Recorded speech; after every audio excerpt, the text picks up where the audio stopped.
All right.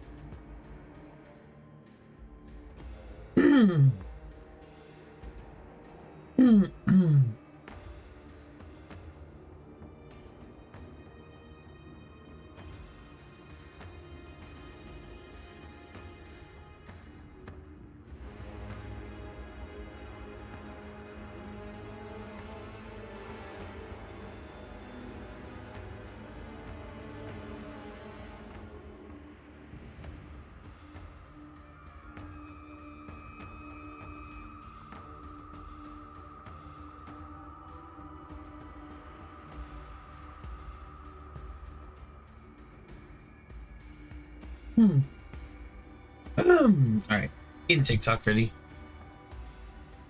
All right, what's up, TikTok? My name is Matt Philly, and we are playing Destiny 2 today. We're also watching the Heresy live stream. I'm gonna juice this up.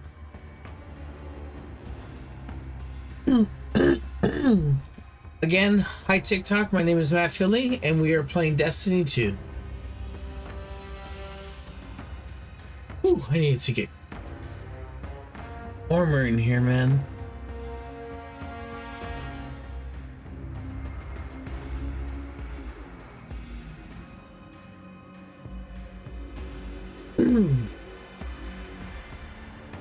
What do we got? About a minute, and then the stream should be happening.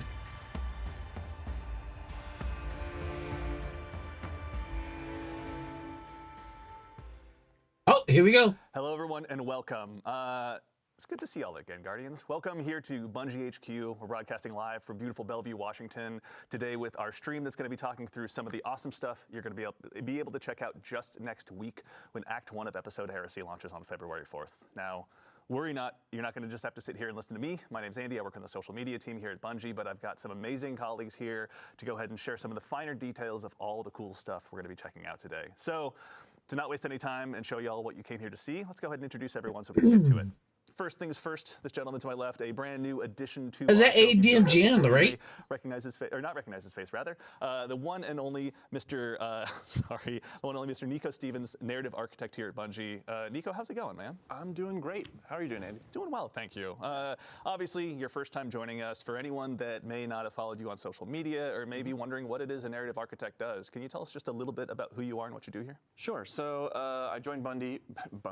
I joined Bungie back in Season of Undying, like right at the tail end of that, and I've been working on seasonal content from then up until now and doing the episode stuff. Yeah. And I've done a few annual releases here and there, did some Final Shape stuff. People might know my work from Presage or Warlord's Ruin or some of those. Presage is like my favorite exotic mission of all time. I'm not even kidding. I'm a little biased, but I do love it. It's so good. All right, we can talk about that at another time, but thank you for being here, Nico. We appreciate it.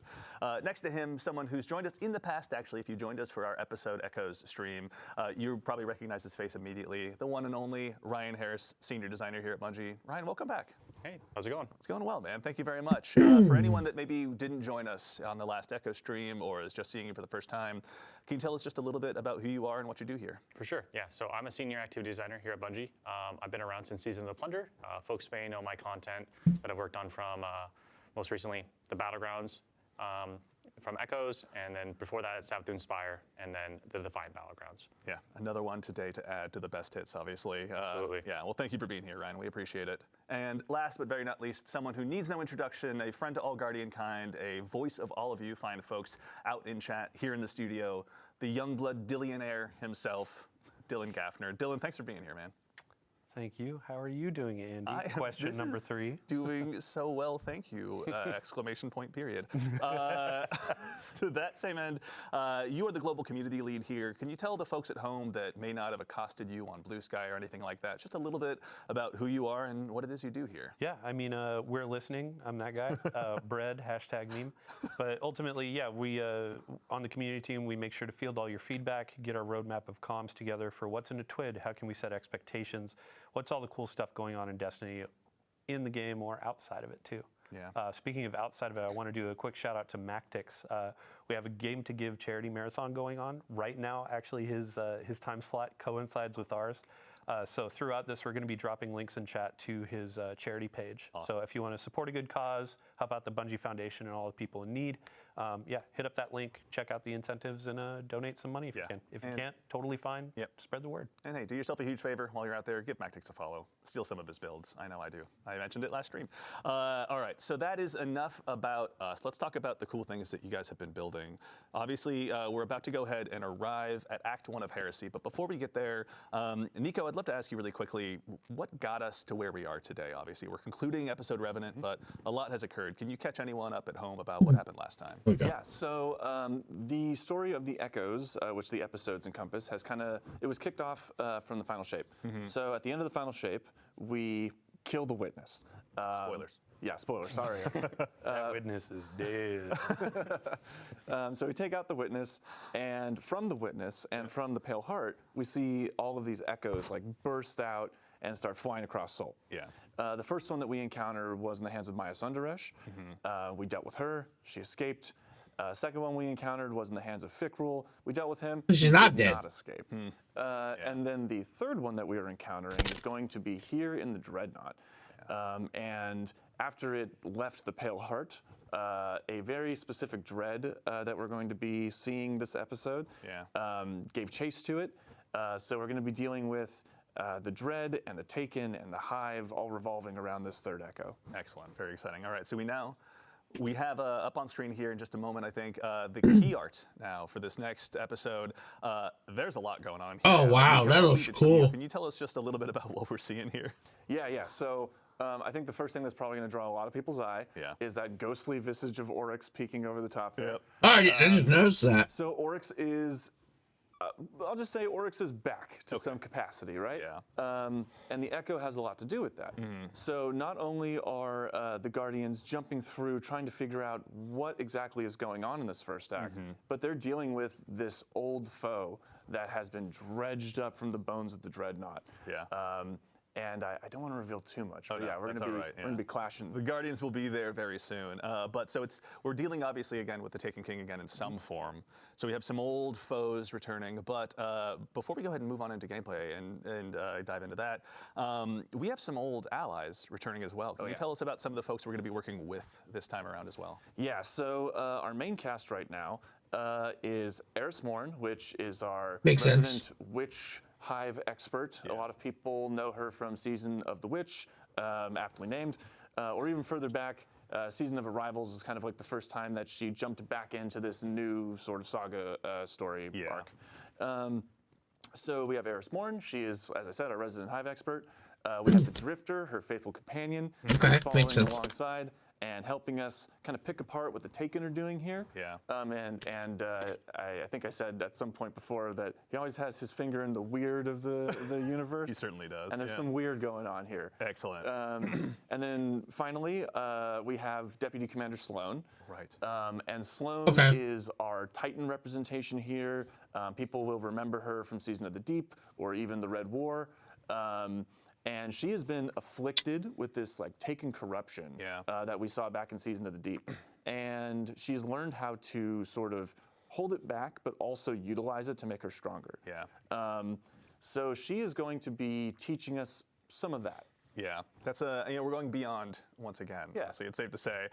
So we've obviously got a whole new cast of friends and enemies to go up against. But really quickly as well, something we were talking about a little bit earlier in the show is the player journey as well. It's something you guys are really excited about this time around. Can you tell us a little bit about how players are going to be experiencing some of these quests? Yeah. So. So players have been talking a lot about the structure of the player journey and how they'd kind of like to see it shaken up a bit, right? So this is going to be kind of one of This is the white servers are down. Yeah, Grendo. To make that happen. That and patch notes. So you will still notice some of those elements of like returning to a vendor or something like that. But you're also going to notice that we're doing a lot more bespoke, spread out delivery for these beats. Cool. You're going to find characters like in the midst of a mission sometimes. Yeah. There's some new tech that I don't want to spoil. I want players to see it in the game. Yeah. But there's some new tech having to do with the way that we would holo project characters in that sort of projection unit that you would find in the helm. Yeah. We're expanding that out so that it's a little bit more versatile, and it is more cognizant of where players want to be, and less about like having to return to this one spot and kind of loop through the helm over and over again. Thank you. Well, thank you guys. Obviously, I'm sure our audience of Guardians who have let Dylan know and his compatriots loud and clear what we're looking for are happy to be hearing that. So that's exciting. Let me go to the helm. Let me talk to this character. Let me go back to the helm. Let me talk to this character. Is there a holo projector somewhere in there? Yeah, right. Yeah, that's right. All right. Well, really exciting. So as we kind of move into that player journey, we're going to be working on something called the Path of Resolve. Can you tell us just a little bit about what that is before we dive into the gameplay here in just a moment? Yes. So there is an event that happens at the beginning of the episode, which people will see very, very soon after the launch. Yeah. And this sort of kicks off. I'm going to choose my words very carefully here. Redacted. Redacted, yes. This redacted event sort of kicks off Sloane's motivation for teaching us about the taken power that she has been holding back. Yeah. And so that is the path of resolve here. She's going to be teaching us how to fight fire with fire. We're going to be going into the Dreadnought, taking some control of that taken energy, taking some control of those old hive magics, and wielding them using our light and using our paracausality, wielding that new power against our enemies. Very nice. All right, we're going to be obviously keeping Sloan very busy. Oh, yeah. With that. But speaking of, we actually have our requisite local fire team here in-house in the activity as well.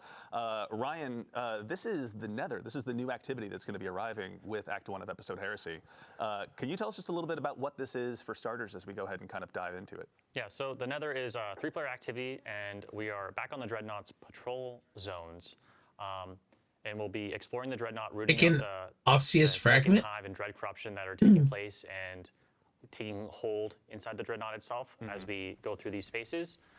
And the Nether itself is a uniquely different type of activity. We're really trying to baseline some inspiration for this activity was looking at Shattered Realm, the Coil, and of course the Dreadnought's patrol spaces. Of course, we are in the Dreadnought. Yeah.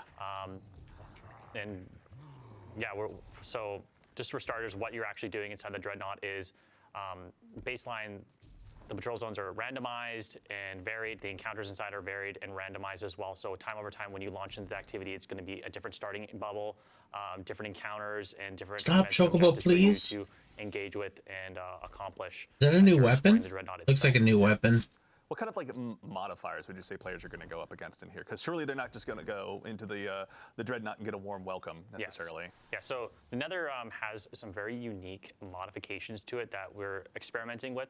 So first off, players do not regenerate health. And to compensate for that, we are doing something special where we're providing players with plus 300 bonus health baseline to their original HP values and plus 75 shield value. So alongside that, we really want to make your health regeneration or your health as like a resource. Oh, that's like a health, through this, a support gun. Looking at this as a very rogue-lite experience, and we need resources to contend with to make and hit that rogue-lite. Emphasis on light there, of course, because this is still a very uniquely Destiny experience. Yeah. And we have a lot of things contributing to that as well. So we do have ammo scarcity as well, so players won't be getting as much ammo, but there will be ways and avenues to it's get a health and ammo machine gun. activity, as well as boons that will improve your power over time as you engage with the activity. Nice. That progressive sort of idea of like power and strand machine gun. How strong you are as you're moving through. Looks like it's support. That roguelite experience. It's also reflective of that narrative of like building yourself up, pushing deeper into the Dreadnought. The Dreadnought is resisting you. It's trying to make sure you can't like move towards the Echo and figure out what's going on. And this is you finding ways to like pierce the veil and move beyond their barriers. New foes and new challenges obviously warrant new strategies along the way as well. Absolutely. And then you saying like ammo and health is kind of like a resource, so you're not seeing it drop off of enemies and stuff like that, but there are things that you can find like a resource and collect and all that. Yeah, so we have that's the new arc bolts. We have urns and pots kind of placed around everywhere, and also destination chests that players can find. And when you break these destructible pots, they'll explode into like a rain of health, ammo, heavy ammo, sometimes boons, sometimes revive tokens. I forgot to mention we are using revive tokens here as a resource as well. So you really need to manage, but like there are avenues to get more revive tokens. There is more avenues to get health and ammo. So we really want players to explore the Dreadnought and encourage that exploration by looking for these urns, looking for the chests, and like searching for those boons, because there's multiple avenues and like ways. Oh, those players taken can search and go get dogs? them. Yeah, and I mean that resource. That's scarcity is cool. like a We big never had deal on that. Texas now, and I can imagine that help is a sight for sore eyes. Absolutely. To that end as well, actually, obviously you mentioned we're back at the Dreadnought, but I can't imagine it's the exact same one. Can you tell us a little bit about how the Dreadnought has changed? Yeah, so since the Echo has hit the Dreadnought, a lot of the spaces have changed and like modified. A lot of the skin of the Dreadnought ship has like peeled back, revealing bone and chitin and showing off new secrets, new pathways. So you are in familiar spaces if you've played the Dreadnought before, but there is a lot of new, interesting, unique pathways. Things have changed. Things have become abnormally different. Oh, Yeah. There goes our fire team. And that's the last we ever saw of that Guardian ever again. As mysteriously as they arrived, they were gone. yeah. And we've kind of like, for players who are wanting that explorative aspect, right?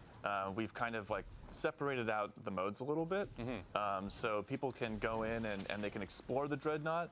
But people who are like looking to just bust through the activity and get loot, they have a different match-made mode, right? Absolutely. So the Nether has currently 3 modes.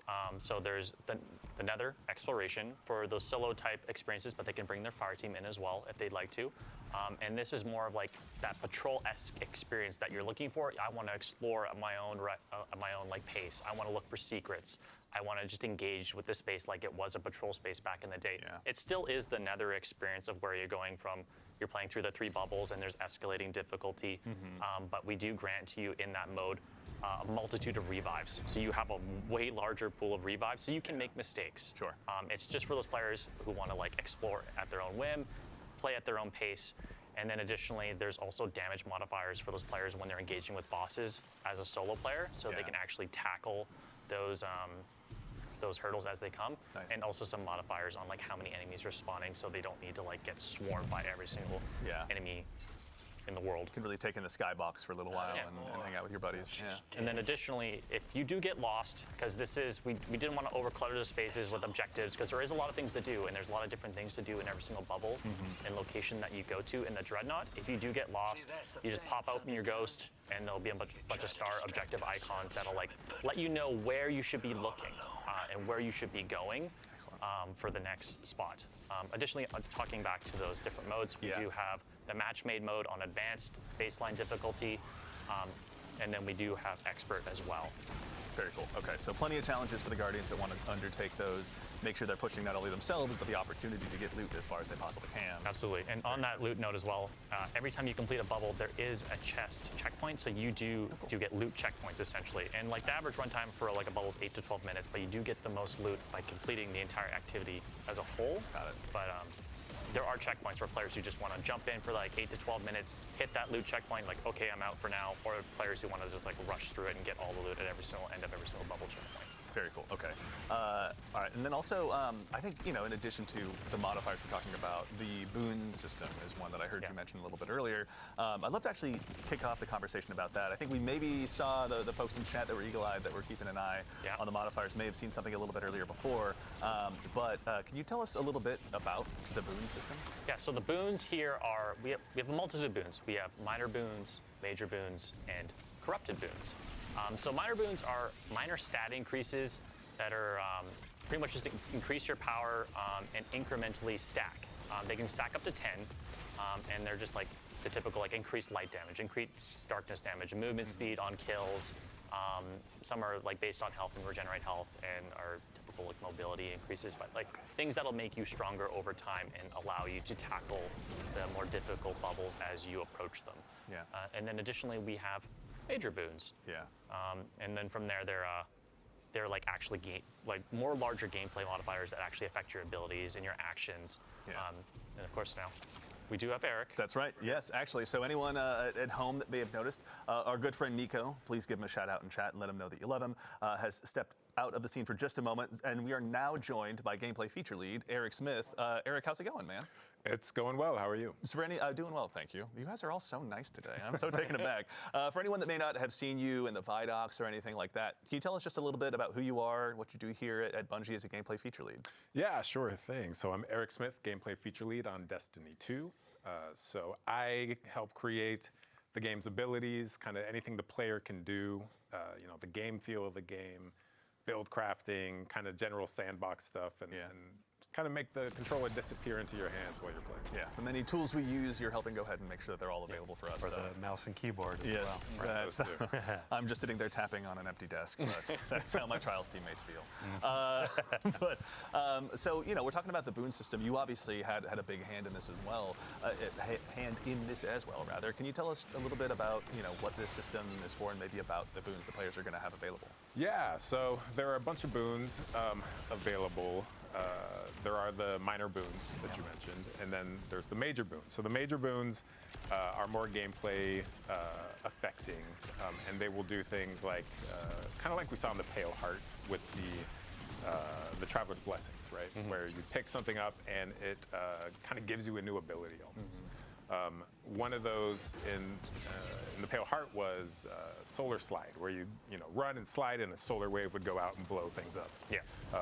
In this, we have Solar Slide as well, but we also have Stasis Slide, where you run and you slide, and a big stasis wave comes out and makes crystals and freezes things, and you can blow them up yourself.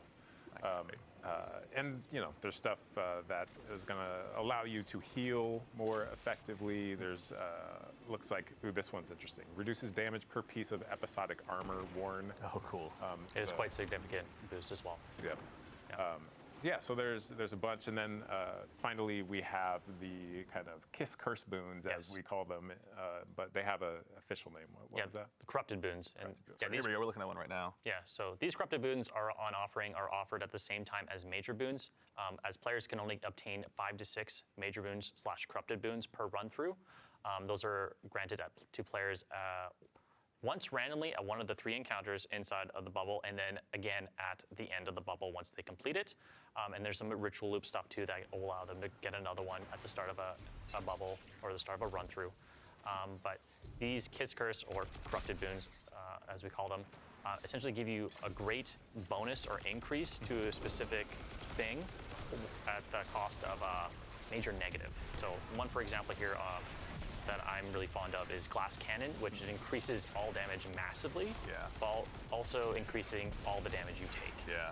So, which is also, that's the dev name internally, isn't it? Yeah, that's the dev name. So if you don't find one specifically named Glass Cannon, we are obviously, we hang out in our own Word docs and Excel sheets quite a bit. So. Yeah, that's true. And that one is interesting. It's an interesting choice that you can make since the kind of like the risk to reward ratio, right? Because you have non-regenerating health in here, you really have to come at each encounter with that kind of mindset of health as a resource. It is.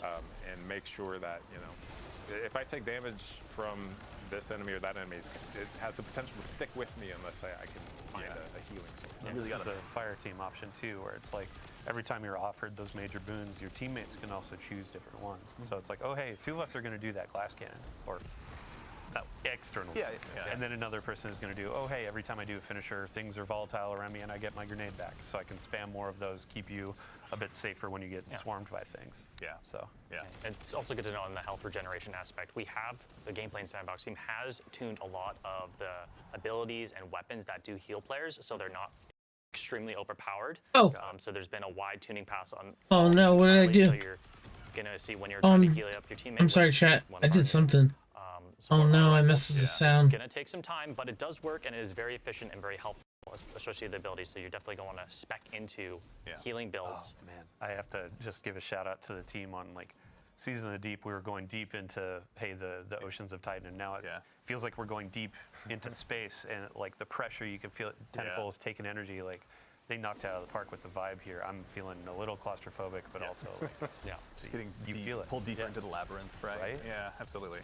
So in addition Sorry, to chat. there's obviously modifiers you're going to be facing as a Guardian, as a fire team. There'll be boons available to you, but this episode as well is going to bring with it a bevy of gear, both armor and weapons. Now, obviously, for the keen-eyed Guardians in chat who are watching, there's obviously some seasonal armor, some episodic armor sets that we have here that you can go ahead and check out firsthand. But I think, kind of in the spirit of this activity and build crafting, let's talk about some of the weapons. Actually, there's one here on screen. Obviously, this is our new support frame auto rifle.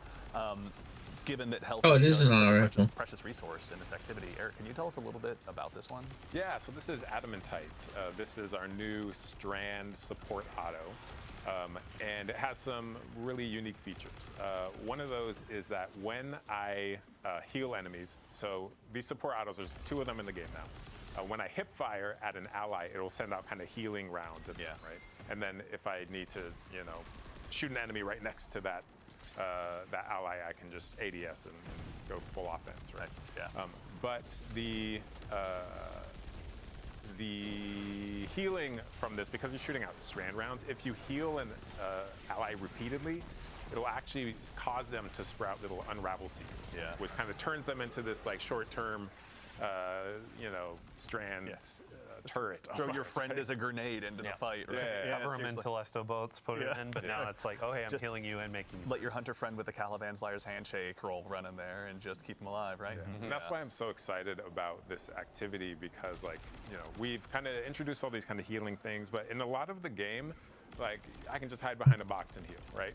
And here you can see our health isn't regenerating. So we need to really think about, maybe there is a dedicated healer on your team. Maybe there's multiple allies using healing rounds, right? Yeah, honestly, that build crafting is kind of transcending now beyond yourself, just to like per activity, per fire team, whatever you've got. So this one's obviously going to be a ton of fun, but that is far from the only weapon that's being added around. As far as the episodic weapons, are there any others in particular you want to call out? There are. I do actually want to talk about this one with one more thing. Oh, so please. This weapon can roll Slice and Tear, which are 2 perks that adapt. Yeah. It's not often we get a primary legendary weapon that can debuff in multiple ways. And that's going to play into things like the artifact this season, which we'll talk about a little bit later. But, we'll get there. So there's Adamantite, which is a really solid weapon. And then let's look at Psychopomp. So Psychopomp is our new area denial grenade launcher. Such a good name. I love it. Yeah, it's just Psychopomp. Yeah. Let's go. So Psychopomp, so these area denial grenade launchers, Ooh, the fantasy art. of these things is like a flamethrower, right? We don't have flamethrowers in the game, but this is as close as you can get to a flamethrower. So I imagine I'm using one every time I use this thing. I'm going to now. Maybe with This jolting thing has a really feedback. cool new perk on it that keys into our new ARC keyword bolt charge, which we'll also talk about in a bit. And also it works with Amplified as well. So this thing, Powers if 2040. you are ARC build crafted this Did you season, guys see ARC that? has received a ton of love. This thing is going to absolutely slay out. Yeah, it's one we'll definitely get to see our fire team put it to good use here. But as someone who's been building area denial grenade launchers into my loadout, I can't wait. Honestly, the second I learned this was on the docket, I was so excited. The folks that have been working on these weapons too, like the general look of them, it goes along with what you were saying of, oh, hey, the Dreadnought's kind of peeling back. If you look at the weapon, you can see like, oh my gosh, there's like the bone. There's of the the weapon. core. Yeah. Actually, Dylan, while I've got you, also the previous one on Adamantite, that one was an adept weapon. Yeah. Yeah. So let me pull out my handy dandy notebook. There we go. Here's the meme. Screen cap. But you can notice that for this go of our episodic weapons, you can earn adept weapons, and these are we're considering or calling them our heretical arsenal. Got it. Heresy, heretical. Like we're going deep into this. It's not theme theoretical. It's heretical. Love it. Yeah. You can see that it has a new or a different treatment to the colors. It's kind of like the hollow foils from Into the Light. Okay.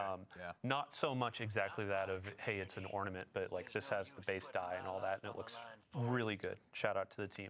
But you can also notice there are multiple perks in each column. There's actually an extra origin trait as well. Shout out Taken King, all that kind of stuff from a raid near you. But there's a very interesting ways of earning these weapons. So you're going to be going into these activities, upping that difficulty, exploring the Dreadnought, and looking for these.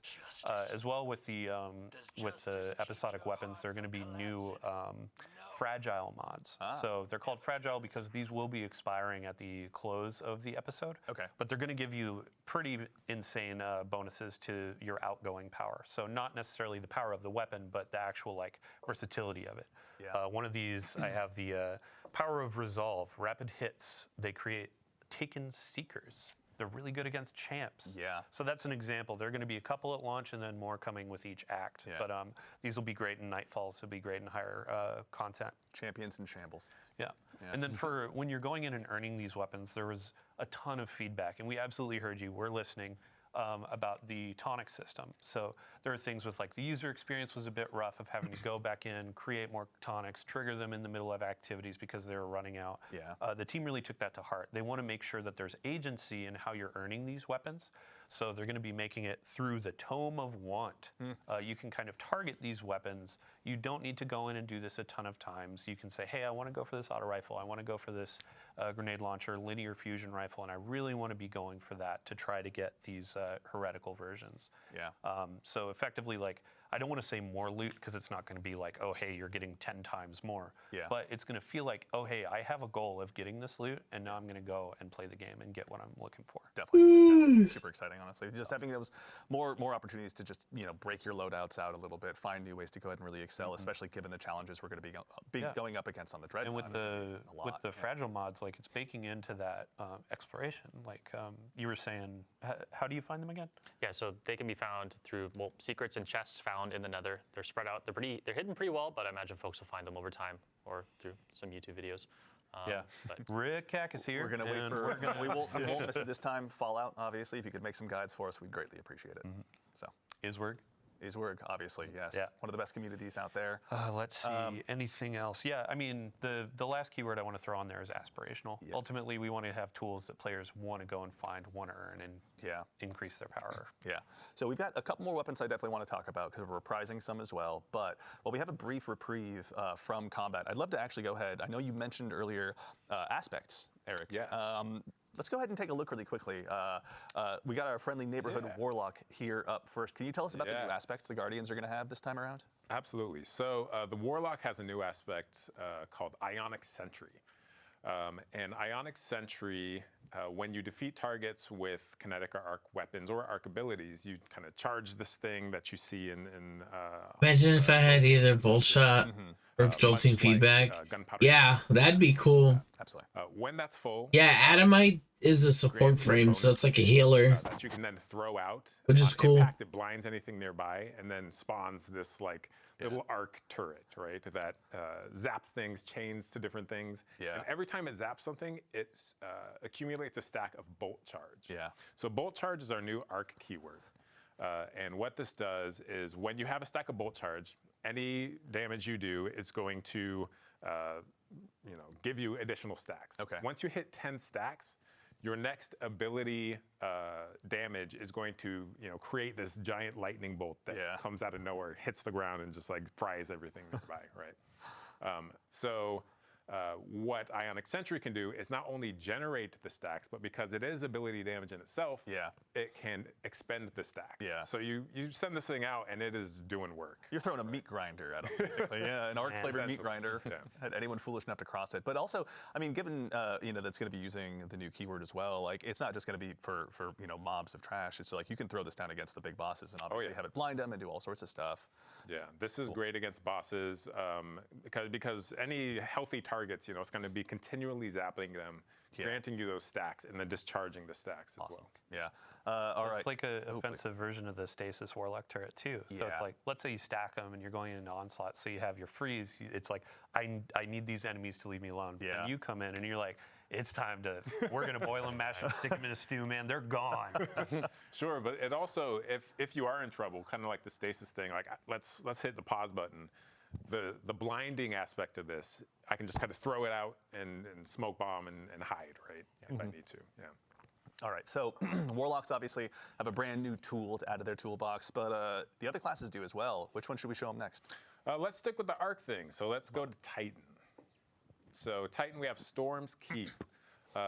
In this is like a barricade modification. So any barricade you drop, it's going to kind of be electrified. And standing behind this electrified is going to passively accumulate bolt charge on you. Yeah.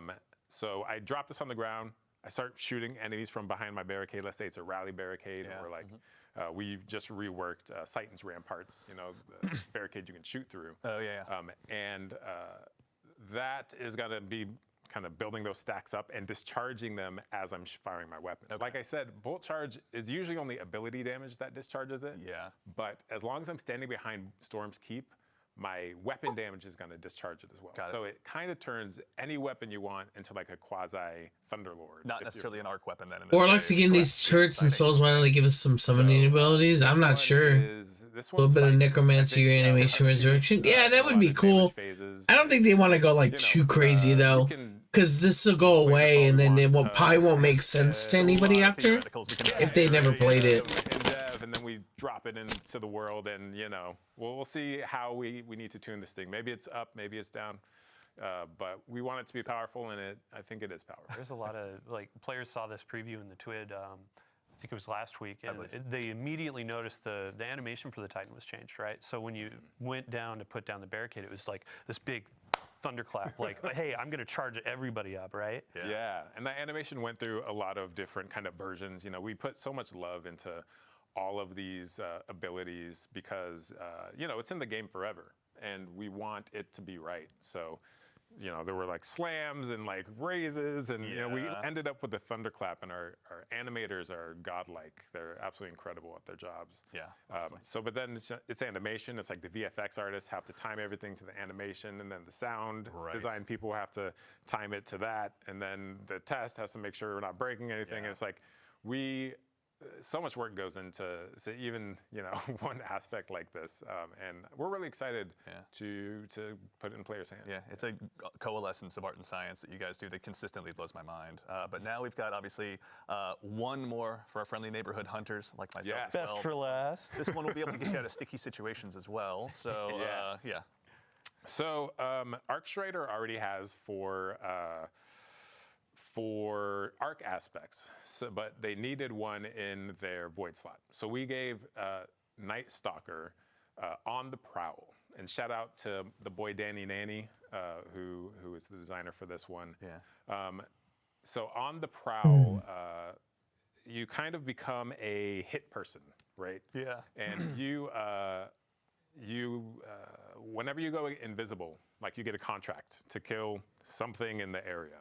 And that thing is marked, and a little, a target shows up on them for you and your allies. If you successfully complete that contract and whack that jabroni, right? You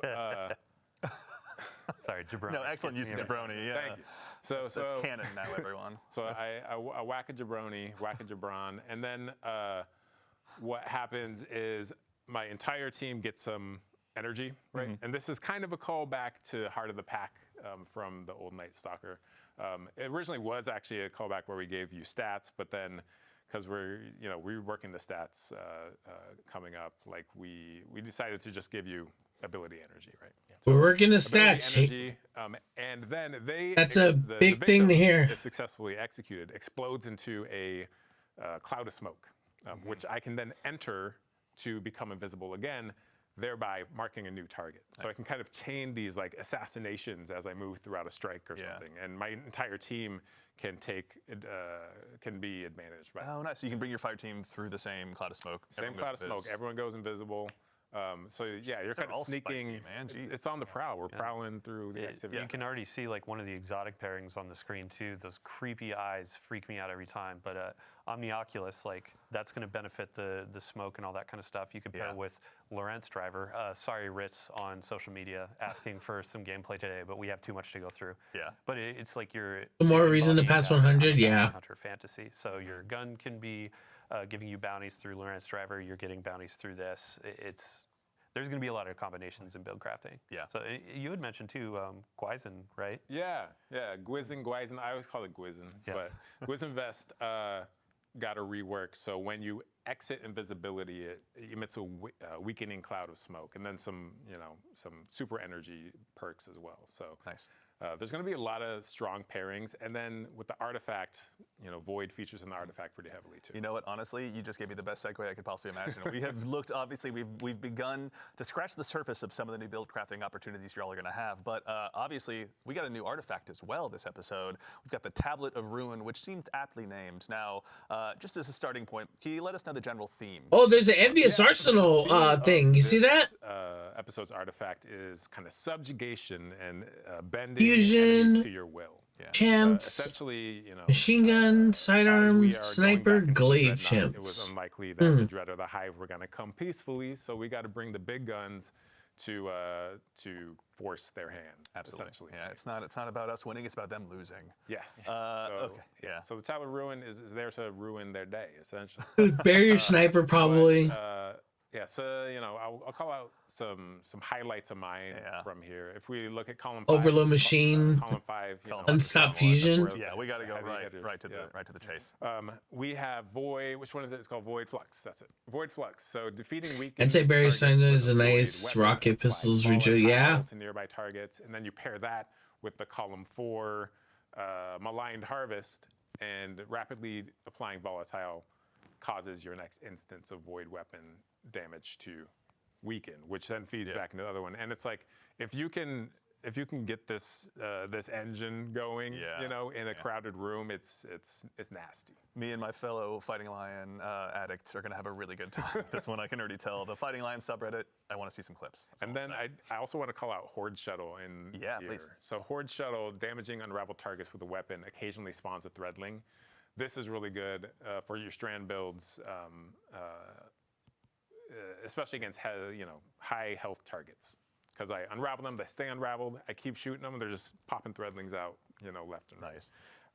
And then, because we talked about arc, flashover in column 4, when you gain a maximum stat or bolt charge, you also become amplified. Amplified is getting a big kind of buff this this episode as well.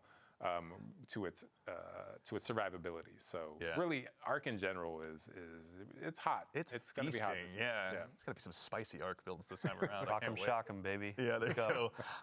That's end too. Dylan, can you walk us through some of the stuff in the first column as well? We're gonna have some new champion mods to take out. Yeah, so I mean, there's all these really ability-focused items, which is great because there are a bunch of anti-champion keywords in there as well. Yeah.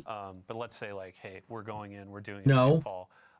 You can see actually there's anti-barrier sidearm for the first time in years. I think that was around for one of the first Grandmaster rotations, and it was like, what sidearm? Right. Dust off the call. Now we have rocket sidearms. We have Forerunner, so you can be popping the shields, throwing the grenades, that kind of stuff. Anti-barrier sniper, that was a favorite from the past. Please? We just did a big rework on glaives. The team did a crack job on there. So anti-barrier stop. There. And then up at the top, you can see machine guns, and then linear fusion rifles. Overload fusion machine. Rifles are getting the unstoppable. Unstoppable! Column, Please! you'll see a perk that players may enjoy of particle It's back. reconstruction. I'm so excited. I just got my hands on the Vex Mythic last finally. Thank you, Malachi. After all this time, honestly. So I have a hunch I'm going to be putting those in the main rotation pretty quickly as You well. don't have Vex yet? Oh yeah. Okay, don't rub it. What about you? I don't know if I have a Vex. I didn't even get it in D1, so it was like such a moment for me. It was like a decade of waiting, right? Yeah. I think there's a reason to go back into Vault of Glass, and maybe we can help him get his. I'm down. I That's played, a good point. Yeah, it's crazy. Like some raids I've played 5 times and have like 5 of the raid exotic, right? And others. Oh, I've played you're the guy where 20 you get it times. on the first run. I usually that's am, but not with Vault for some reason. I don't know. Yeah, Matt Noguchi out there, you. Feast or famine, right? Yeah. So go back to Vault, you were saying. Vault of Glass. So there are a bunch of folks where, they want crafting back. They want to do something where they have an end goal. And Vault of Glass is a great opportunity for us to say, hey, you've been going through Heresy content. You want to do some raids. You want to do something else. We're adding weapons to Strikes, Gambit, Crucible. We have a bunch of new weapons in Trials, a new armor set in Trials. Craftable Vault of Glass. The Vault of Glass is getting crafted. Kitty. Yeah. Check those was wild. being a little Go get butt. that Fatebringer, get it a couple times as a deep sight, craft it, and then you can make that roll that you've always wanted. Yep. Yeah. As you're going through Vault, let's say you want to go through and craft 5 of the weapons that are available, then you can hop into Master with all your spoils, be going for those Adept versions, and those have a chance to drop with multiple or more perks in those columns. We've been doing this for the last few raids with craftable weapons, but now it's like, hey, I want my Heathen Vengeance. There's a new intrinsic perk. What's the origin trait? Yes. And then, let's say I'm trying to go for a combination. I could get 3 on this, and then I can enhance it, make it this crazy rocket launcher that's good and go into endgame and do some really cool stuff. Yep. Yeah. So we've got another weapons. I know I mentioned some reprised ones, but actually, as long as we're hanging out here in the menus, Eric, I'd actually love to put you on the spot again and talk about just some of the exotics that players are going to be able to go ahead and acquire this episode as well. Let's start wherever you'd like to. Which one would you like to kick it off with? Let's look at Barrow Dyad. Barrow Dyad. I was hoping you'd say that. So Barrow Dyad is What the fuck is that? Is that a gun? Is that actually a gun? It's hybrid gun for his sort of. Our team does not mess around, man. That's What the hell is that thing? This thing is a strand submachine gun, and it is also a monster in combat. Yeah. So this thing, as I deal damage with it, it generates this resource called Blight. And next time I reload, whether it's manual or I just run out of my mag, it's going to convert that Blight into these strand seekers that next time I pull the trigger, it's going to fire those out and they're going to bounce between enemies. Here we go. Yep. So we got some gameplay of this right now, actually. So, but you can also see it. Just juking everything. The Grim is a paid actor, obviously. Tonight is snow. You can also see that this thing auto reloads over time. So this thing, rumor is it's partially sentient. Yeah. It has its own wants and needs. It wants to kill. Yes. Yeah. And if you satisfy it, it's going to reward you. Yeah. So look how fast that ammo comes back. So what you can actually do is play this mini game where you are trying to shoot enemies to build up that Blight, and then you can pace yourself to auto reload to build up more Blight, and then manually reload to load all those seekers into your mag. In addition, it has this perk where dealing damage to 3 different enemies generates, in a short period of time, generates a large amount of Blight. Very nice. Okay, so equal opportunities to go ahead and clear out crowds, but also to just burn down the big bad that might be standing in front of you, or whichever one's foolish enough to do so. So there are going to be player questions immediately of when you're talking about Blight and those sorts of keywords, is this a weapon of sorrow? That's a great question. It is not a weapon of sorrow, but I heard another rumor that this thing is a kind of fossilized precursor to a weapon of sorrow. Interesting. But I can't, confirm. Redacted. This, one of our top 3 favorite words, redacted. Okay, so this is the one, and we won't spoil how, but players will be earning this one this season. It'll have, catalysts and other intrinsics to earn as well, I assume. This thing has a lot of surprises. I don't know where. You can leave it there. Let's just leave it. I like that. Okay. Yeah. All right. So obviously, the Barrow Dyad will be one that will be getting added to a lot of loadouts across the entire Sol system.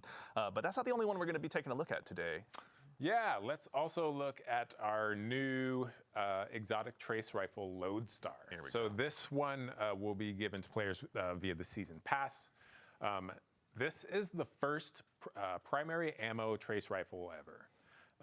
So cool. And I'm so excited. So in hipfire, this thing behaves like the trace rifle you know and love. But when you ADS with it, it's closer to a pulse rifle, actually. Okay. When you ADS, your standard pulse rifle has this kind of cadence where it's prap, prap, prap. There's like these kind of spaces in between the rounds coming out. But this thing is more the steady, EDM beat. Here we go. Yeah, so players are seeing it now. Yeah. Yeah, we're womp, womp, womp, womp. Yeah, womp, that's right. Yeah. And it's nonstop until you run out of ammo, right? So we got burst sidearms, burst hand cannons, your pulse rifles, and now we got a burst trace rifle. I love this kind of stuff, man. Yeah. So outside of this unique firing behavior, as I deal damage with it, you can see down in the bottom left corner we have arc alignment, and what that's doing is charging the coils of the weapon. Once it's fully charged, if I press and hold to auto reload, or sorry, special reload. Oh right. As I hip fire, I jolt anything I hit. So the jolt is a debuff, right? So you can kind of charge this thing up, auto reload to go into the other fire mode, and then kind of sweep the beam across a bunch of enemies, jolt them all, and then paintbrush of death this thing. And then the final perk this thing has is when ADS, any time you defeat a arc debuffed enemy, they explode into a blinding explosion. So it's this loop where I can charge it up, I jolt enemies. Yeah. I defeat the jolted enemies with the ADS shot, which explodes and damages more enemies, which charges it up. And the loop continues. Honestly, This thing has, I think, a really high skill ceiling. And this is just this one weapons loop. There's obviously all the different artifact mods. There's all the new aspects. There's the new gear we're gonna have available to us through the Dreadnought. Theory crafters, update your spreadsheets. The time has begun. You can. There's some big brain combos you can pull off. Yeah, and I will be counting on stealing all of them. Yeah, it's something like that, Grendel. So really quickly before we move on, we have some new armor as well with Trials. Dylan, can you briefly tell us a little bit as well about the new updates to Trials and the new armor? Oh, for sure. Yeah. So I mean, we'll still have Heresy gameplay on here, but as I was saying, like once you're kind of like, oh hey, I've been playing that for a bit. I want to go play my core rituals like Nightfalls, Crucible, that kind of stuff. If I want the endgame PvP experience, Trials is getting kind of a rework. It's mostly focused around the Lighthouse experience. So the main goal, big shout out to Mercules on the team that's been working on this for a while, and then Test and everybody too. But what is a Trials experience when it's not flawless or bust? Right. What is something where, as a lesser skilled player, somebody that just wants to go in and play some like elimination, get in, get some rewards, and then also visit the Lighthouse and see our friend Saint. So ultimately, it's framed more around streaks. So you don't need that flawless 7 games in a row ticket to go up to the Lighthouse. Now it's more, oh, hey, I won 2 games in a row, lost a couple, but ultimately got 7 over time. Now I can go to the Lighthouse, open that chest, and then get some cool rewards. So we had a big, an emphasis on big article go out about Crucible. There's some comp changes. There's a bunch of matchmaking stuff, but also Trials is our main game. Or main focus for that. And you can see. Oh, it starts in Armistead and Warframe? You'll be getting these pieces like once a week or a couple times a week through challenges or opening the chest. But we're going to that kind of Osirian, that Egyptian theme again. And these text shaders, great. It's one of those pieces where, okay, I'm going to be spending a couple weeks in here to fizzle. Oh my gosh, don't carry me, teach me. But even just don't go up against me while you're out there. If you could do me a solid, that'd be great. Even if you're not high skill, it's like you can earn these armor pieces. The cool cosmetic bit is like, oh hey, as a high skill player, I still want that representation of what Flawless used to encapsulate. So if you hit a 5, a 6, a 7 win streak and go open that chest, you're unlocking different glows. You're getting different cosmetics like ships, ghosts, the sparrow. Or a farming time. Right? That's right. And then afterwards, how long of a streak can you go on? We're going to have a new emblem tracker where it's like, oh man, I went on a 25 win streak in Trials. I'm kind of hot right now. And then Said Andy never. Andy saying, hey, Dylan, you want to play Discord? And I'm like, sorry, I'm a bit too busy. It's all right. We get it. You're a big deal. But I'm not a big thank deal. you, honestly, in the interest of being busy. Thank you and yours, obviously, putting together that article. If anyone wants to see all of that in painstaking detail, it took a village. So Dylan, to you and the PvP Strike team and everyone, thank you a ton for getting all that information together. I know we have one more topic to move on to, but I'm realizing in my notes I didn't quite get to speak to the reprised weapons. Let's call out a couple before we move on. Reprised. There's one in particular I'm actually pretty excited about. It's the return of probably one of my favorite pulse rifles. I've been watching a lot of TikTok. Our friend Epic Defender out there is running Fighting Lion and, Cold Denial. So I've gone ahead and personally dusted off my Cold Denial, which is now also making a return. So if you don't still have it from Season of Arrivals, now's your chance. Dylan, we were talking about this a little bit earlier. What's your favorite role for this one? Well, so back in the day, I always made sure to have Head Seeker, and it was kind of a niche perk back then. It was like, oh, hey, it helps with one-on-ones a bit. But it has been buffed over time. It's been a while since Season of Arrivals. So I'm going to be going for Head Seeker again on this baby. And like, one of the cool things is that all of the reprisals are going to be dropping day 1 of Act 1. So you can go and get this. There were a few others that were mentioned, or I believe you're about to mention. Another one. Yes, that's right. We can, honestly, I can talk about, or wait, my favorite role or the next weapon? I don't care about your favorite role. Okay. No, that's fine. You know what? Message received. I'll leave that for my What is your inventory favorite alone. role? Because we debated this. Well, there's, Come on. all right. It's very close. It's Zen Moment Head Seeker. But Okay. No, that's good. It's just a 2-burst machine. But another one I want to call out, one that's so well beloved by the community that a member or a content creator in our community named themselves after it. Whispering Slab Enjoyer. Whispering Slab is now also getting reprised as well. So there's going to be a lot of opportunities for y'all to go ahead and add this one back into your inventory. Is there going to be any new roles added for this one as well, Dylan? Anything exciting? Yeah, I mean, all of the weapon roles, they're going to be a bit revamped. There will be some heavy hitters from the past, but also new perks have been introduced over time. Yeah. I mean, for the seasonal weapons too, I believe it was, Morgan Dickens, like working with her to see what are all the different roles, what can we call it on the stream. Yeah. She put a lot of love into those. Big shout out to the rest of the team as well. Like, I wish I could name every single person, but as you said, it takes a village, it takes a city to build a game. Absolutely. So big love for everybody there. We're just the ones sitting up here today. There's obviously a ton of incredible peers of ours here at Bungie that are behind the scenes building all of this every single day. So to our teammates and compatriots at Bungie, we couldn't do it without you. Thank you so much. Are there any weapons you're looking forward to? Oh yeah, let's really quickly check. Oh, I'm looking forward to all the new Dreadnought weapons. They look so gorgeous, especially the new support frame. So I'll be rocking that through my run-throughs of Nether, just like watching our playtesters like run through the final bubble there. They were struggling and they need some healing. Yeah. So I'll be rocking that, healing my teammates. You're a better man than I am. Yeah. But we already knew that, obviously. Eric, any one last one that you want to call out before we move on? That Whispering Slab is just so sexy, man. Isn't it? Like, honestly, just what a like distinctive bow. Like, how do you? It is. It's just like a big flat thing with a string. It's like, I don't know. You know it means pain when you see it. Honestly, It's true. Yeah, absolutely. Do you shoot arrows from it, or do you just take it and hit people with it? Dealer's choice. Obviously. Depends whether or not you're a Titan.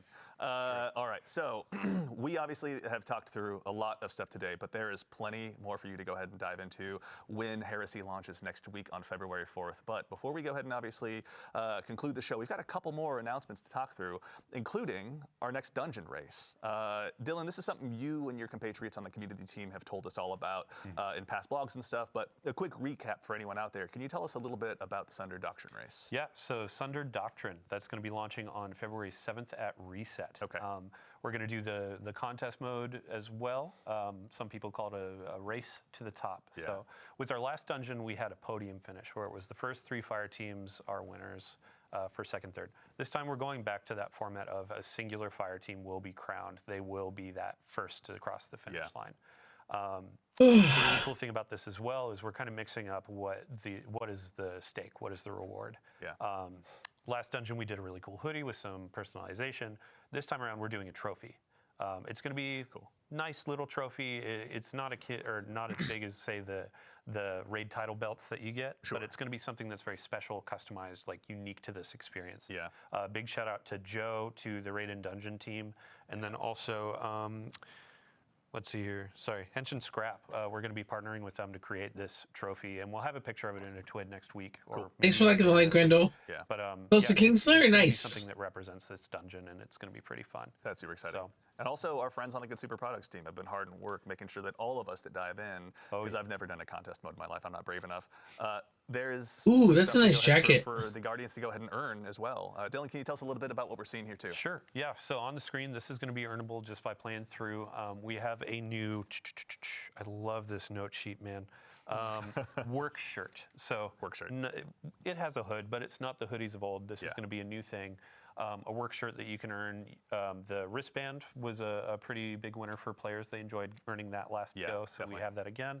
And then we also have our Bungie rewards, the title pin. So go in, do all of the challenges, the triumphs. I believe solo as well, which I applaud everybody that does solo dungeons because it's just insane to me. Yeah. But you can earn these this pin to represent how hardcore you are. Yeah. And then we have just general pins and rewards that you can get as well. Very cool. So and mortals like I can go ahead and get my hands on something as well, right? True. And then these are outside of like contest mode. So contest mode, you get that unique emblem in game. With normal mode, there will be an emblem, there will be those rewards, weapons, etc. Certainly. But then some things out of game as well. So awesome. To get into the contest mode, 1995 is the recommended power. Okay. Outside of that, it's like if contest isn't your thing, once that fire team finishes first, then we open up normal mode afterwards. So. Cool. But either way, contest will be available for that first 48 hours. First 48 hours too. Awesome. And then if you want to join in with the community and have a watching experience, we have the Dungeon Zone hosted by CB Gray and Evan F. Couple of legends.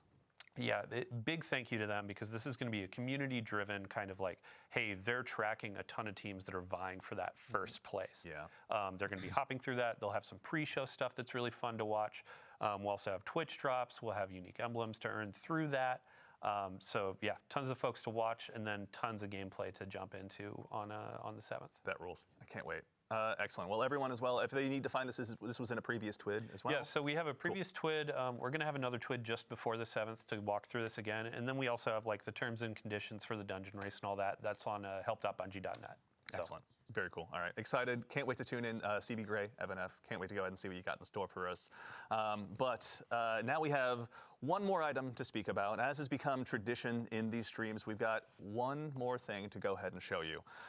Now it's time to take a first look at the newest collaboration that's going to be coming to Destiny 2, and this one is joining us from a galaxy far, far away. Star Wars? I'm going to keep an eye on you. I'm sure you're going to start going nuts. No! Our next collaboration is inspired by a universe that's loved by so many of us here at the studio, Star Wars. Now, today, we're going to be taking a look at the new Star Wars-inspired armor sets that are going to be joining Destiny, and I say there's no time quite like the present.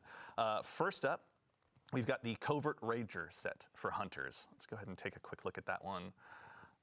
This one is inspired by none other than the elite Death Troopers. Oh my God, I can't wait. Such a beautiful cape. Seriously. Hunters are never going to need to use Super Black again. Are you kidding me? Don't tempt us, we'll find a way. Yes, this one, and as are the other ones that you're going to see, are obviously all going to be arriving on day 1 of Heresy. Up next, Warlocks. Worry not, we've got you covered as well. We've got the Royal Protector set for you guys. It's so and sick. This time, it's inspired by the Imperial Royal Guards. If you've ever found yourself in a throne room in the Star Wars universe, you've probably been intimidated by these guys. That's your chance to go ahead and do the same intimidation when you load into trials or anything like that. This one is obscenely cool. And then last, but very not least, we've got the Shock Enforcer set for Titans. This one's inspired by the classic Stormtroopers. Yeah, and this one, Dude, the Stormtrooper helmet's fucking fire, dude. Your accuracy. That's so. Which is pretty cool. It's all right. They're Titans. They're just going to go ahead and punch you anyway, honestly. We'll check on that intrinsic perk. But yes, this one, obviously, to the classic Stormtroopers out there, the fans of those, Titans, you are going to go ahead and be set and ready to go ahead and don this. Now, obviously, there's going to be some stuff that will transcend across all of the different classes, including a new Ghost Shell that we'd love to go ahead and show you as well. We now have, let's go ahead and take a look here. Oh, Death Star shell? DS2 Ghost Shell, as you can tell, operational, but it's inspired by none other than the Return of the Jedi Death Star. So it's a bit of a work in progress, but who among us isn't? So good, man. I love the effect that comes out of the front. I know, it never is, honestly. I remember the first time I saw it, like I quietly lost myself, honestly, in a meeting. Thankfully, I was muted on Teams. But yeah, this one has been super exciting. Now, there's also more as a part of this collaboration for you to explore. Every child is just wearing a helmet now, yeah. Emotes and a finisher, all for you to check out when Heresy launches. But of course, we'd be remiss if we didn't take a chance, for starters, to give huge thanks to our friends here at Bungie that helped put this together. Kelly out on the marketing team, and then our friends over at Lucasfilm Games. It's been incredible to go ahead and work with you side by side to put this together. And of course, to make sure you're all in the know, and we give you a heads up of exactly where this is going to be, it will not be at Tashi Station with the power converters. These will be available on Eververse when Heresy launches on day 1. So just want to make sure you're all aware of that. And also, I got to say, I, for one, am going to be keeping a close eye on the R Destiny Fashion subreddit, because I can't wait to see what they got for us after this. I mean, they're going to have this. They're going to have new Trials armor, new seasonal or episodic armor. Yeah. They're going to have tons of new Eververse options, but tons of new options you earn in the game. Put it all together, make something dope. Yeah, yep. Awesome, very exciting. Well, I think, honestly, we've had a huge docket of things to go ahead and go on through, but now we can all collectively exhale and leave a little bit more for the Guardians at home to discover when Heresy launches next week. But that concludes it for our show today. So first things first, obviously, Guardians, to all of you out there, even to the individual spamming my face as an emote in chat, thank you all so much for joining us today. These shows are a ton of fun for us to get to put on. We love getting to share what we've been working on with all of you, but it doesn't matter unless you show up. So genuinely, thank you all for taking the time to join us today. Obviously, to our fire team in the back of the house, to my compatriot in social media, Mitch, to Ashley, to Peyton, they're the ones really driving this stream. We just get to talk about what's on stream. So thank you for going ahead and lending us your talents. Obviously, to our friends here on the couch as well, Nico, who is somewhere around here. Obviously, Nico, thank you for joining us. Eric, Ryan, Dylan, thank you guys. We appreciate you taking the time to join us today. Thank you. To the crew here as well. Again, you have the challenge of dealing with me, so thank you all so much for your hard work. We seriously appreciate it. As a quick reminder to close things up, Heresy Act 1 launches just next week on February 4th, so go ahead, make sure you've got that day off. I don't, but I'll be cheering for all of you that do, so you can check out the Nether, all of the new gear that you're going to be able to have available to you. Start checking out how to get your hands on those exotics and building them all up.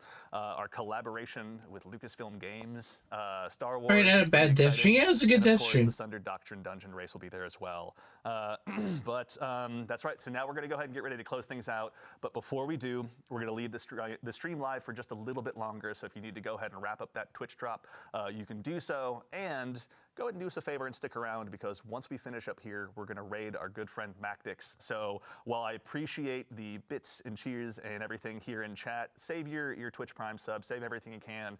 Go over to him, give him a follow, donate to the Game to Give stuff, pardon me, if you can, to help us do some good to the Bungie Foundation. But that's it. So for now, thank you all so much again for joining us. But in the meantime, take care of yourselves, take care of each other, and we'll see you all Starside.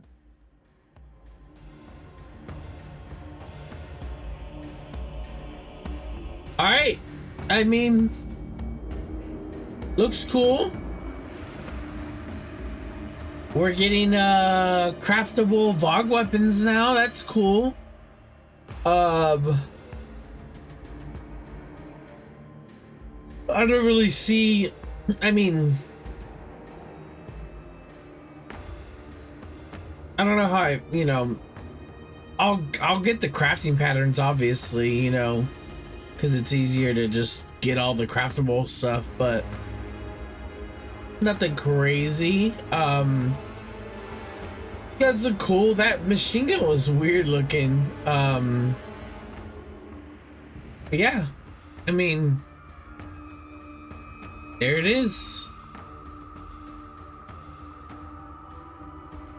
I believe we are good on my drops.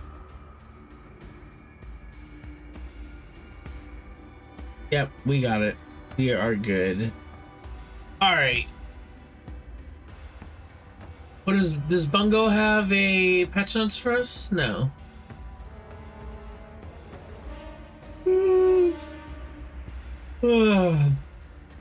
Shit, excuse me.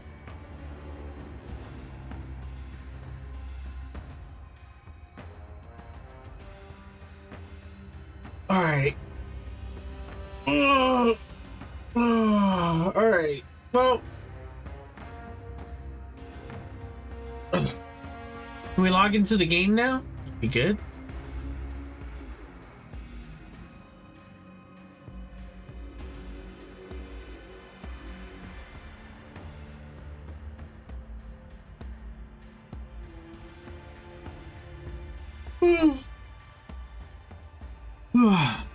It's nice and toasty in here now.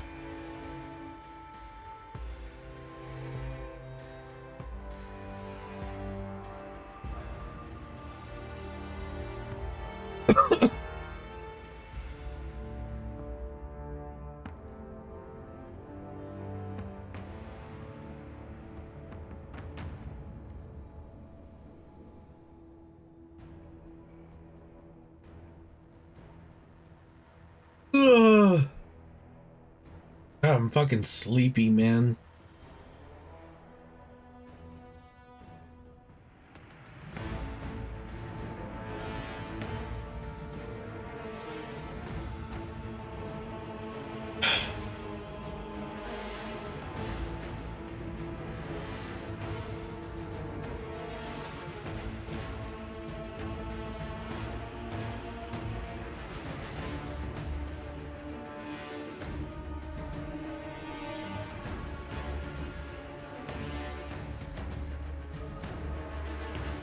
Alright, I gotta make my videos.